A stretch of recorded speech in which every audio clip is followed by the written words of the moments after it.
వచ్చేస్తుంది.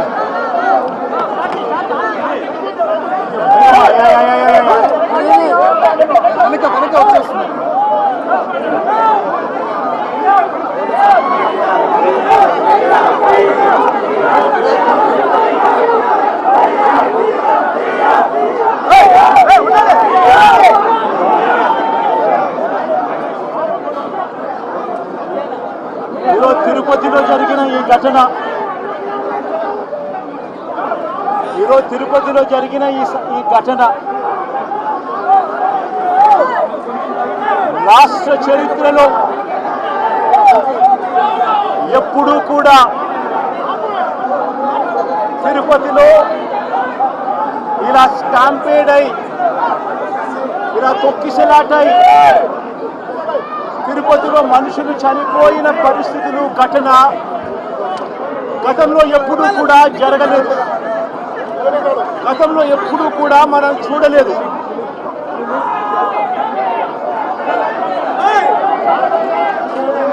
ఈరోజు ఇలాంటి పరిస్థితులకు దారి తీసిన దానికి కారణాలు ఏమిటి అని చెప్పి అందరము కూడా ఆలోచన చేయాల్సిన అవసరం ఉంది. ఎందుకు ఈ ఘటన జరిగింది, ఈ ఘటనకు గల కారణాలు ఏమిటి అని చెప్పి నిజంగా ఆశ్చర్యం కలిగించే విషయాలు బయటకు వస్తాయి. వైకుంఠ ఏకాదశి అని చెప్పి ప్రతి సంవత్సరం మనం జరుపుకుంటాం. ప్రతి సంవత్సరము వైకుంఠ ఏకాదశి నాడున ఆ రోజుల్లో కొన్ని లక్షల మంది వెంకటేశ్వర స్వామి దర్శనానికి వస్తారని, ఆ రోజు వైకుంఠ ద్వారం తెలుస్తారు అని అందరికీ కూడా తెలుసు. వైకుంఠ ద్వారం తెరవడం అన్నది మహాపుణ్యాన్ని ఇస్తుందని, ఆ పుణ్యం కోసం లక్షల మంది జనాలు ఆ రోజున వస్తారు తిరుపతికి అని అందరికీ తెలిసిన విషయం. నేను ఒకటి అడుగుతా ఉన్నా, 10వ తారీఖున వైకుంఠ ఏకాదశి అని అందరికీ తెలుసు. లక్షల మంది జనాభా ఇక్కడికి వస్తారు అన్న సంగతి అందరికీ తెలుసు. మరి లక్షల మంది జనాభా వస్తారు అని అందరికీ తెలిసి ఉన్నా కూడా ఎందుకు తిరుమల తిరుపతి దేవస్థానంలో టికెట్లు ఇచ్చే కౌంటర్ల దగ్గర ఎందుకు మీరు సెక్యూరిటీ అరేంజ్మెంట్స్, ప్రోటోకాల్స్ పాటించలేదు అని అడుగుతా ఉన్నా. కారణం ఏమిటి అంటే ఇక్కడ ఉన్న టీటీడీ అధికారుల దగ్గర నుంచి, టీటీడీ చైర్మన్ దగ్గర నుంచి, ఎస్పీ దగ్గర నుంచి కలెక్టర్ దగ్గర వరకు అందరూ కూడా దీంట్లో భాగస్వాములే. చంద్రబాబు నాయుడు గారికి తెలుసు 10వ తారీఖున వైకుంఠ ఏకాదశి అని చెప్పి ఆయన ప్రోగ్రాం కుప్పంలో పెట్టుకుంటాడు. 6వ తారీఖు, 7వ తారీఖు, 8వ తారీఖు పొద్దున 8వ తారీఖు దాకా తాను ఇక్కడే ఉంటాడు. తాను కుప్పంలో ఉన్నాడు అని చెప్పి మొత్తం పోలీస్ డిపార్ట్మెంటు, ఈ జిల్లానే కాకుండా తిరుపతి జిల్లాకు సంబంధించిన పోలీసులు అందరూ కూడా చంద్రబాబు నాయుడు గారిని ప్రసన్నం చేసుకునే దానికోసం కొనుక్కుపోతారు. 6వ తారీఖు, 7వ తారీఖు, 8వ తారీఖు మధ్యాహ్నం దాకా చంద్రబాబు నాయుడు గారు ఇక్కడే ఉంటారు. చంద్రబాబు నాయుడు గారు మధ్యాహ్నం 8వ తారీఖు మధ్యాహ్నం దాని ఇక్కడి నుంచి బయలుదేరిపోతాడు.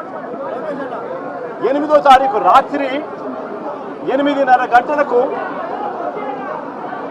టికెట్లు ఇచ్చే కార్యక్రమం జరిగేటప్పుడు ఈ ఘటన జరుగుతుంది. నిజంగా పోలీసులందరూ కూడా చేయాల్సింది ఏమిటి? ఇన్ని లక్షల మంది వస్తారు అని తెలిసినప్పుడు, చంద్రబాబు నాయుడు గారి పర్యటన కూడా అటువైపున ఉంది, కుప్పంలో ఉంది అని తెలిసినప్పుడు ప్రత్యామ్నాయ అరేంజ్మెంట్స్ చేసుకోవాల్సిన అవసరం ఉందా లేదా? కానీ ఎలాంటి ప్రత్యామ్నాయ అరేంజ్మెంట్స్ చేసుకోలేదు. అందరూ కూడా చంద్రబాబు నాయుడు గారి పర్యటనలో నిమగ్నమయ్యారు. 8వ తారీఖు మధ్యాహ్నం దాకా తాను ఇక్కడే ఉంటాడు. 8వ తారీఖు రాత్రి 8:30కు ఘటనలు జరిగాయి. ఎందుకు ఈ ఘటనలు జరిగాయి అంటే ప్రోటోకాల్ ఎక్కడా కూడా లేదు. అందరినీ కూడా నేను ఇక్కడికి వెళ్ళి అడిగితే పద్మావతి పార్క్లో ఒక సెంటర్, పద్మావతి పార్క్ ఎదురుగా ఒక సెంటర్, ఏం సెంటర్ కాదు బైరాగిపట్నం కౌంటర్, బైరాగిపట్టడి కౌంటర్కి ఎదురుగా పార్కులో పొద్దున 9 గంటల నుంచి మనుషులను అక్కడే క్యాంప్ చేయించారు, మనుషులందరినీ కూడా అక్కడే పార్క్ చేయించారు. 8:30కు రాత్రి పార్క్ గేట్లు తెరిచారు. కౌంటర్ లైన్లో నిలబడండి అని చెప్పి గేట్లు తెరిచారు. వెంటనే అందరూ పరిగెత్తుకుంటూ పోవడం, తోపిసలాట జరిగింది.